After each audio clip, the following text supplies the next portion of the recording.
So how do we actually fix FC26 unable to connect to EA servers on your Nintendo Switch 1 or Switch 2? So the first thing we need to do is to actually exit the FC26 game. So just click on the home button here on your controller and you should now be taken here.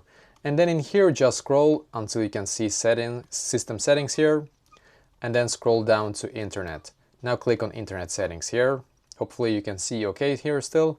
It's going to say searching for networks and we're just going to find the one that we're connected to. So just click on the A button here and then click on change settings here actually.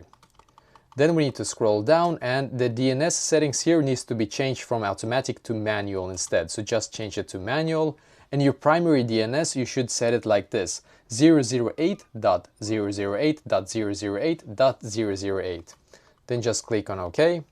And the secondary DNS 001.001.001.001. Like, yeah, I know it kind of sounds weird, I think, but trust me, this completely fixed it for me. Because once you actually change those DNS settings, you're going to go back and you're going to see that your Wi-Fi or your internet should now start working better. You need to also most likely click on the Y button here on the FC26 game and then just click on close here and then reopen it once again. Otherwise, it's not gonna work, just so you know. And yeah, basically that is exactly how I myself was able to fix it.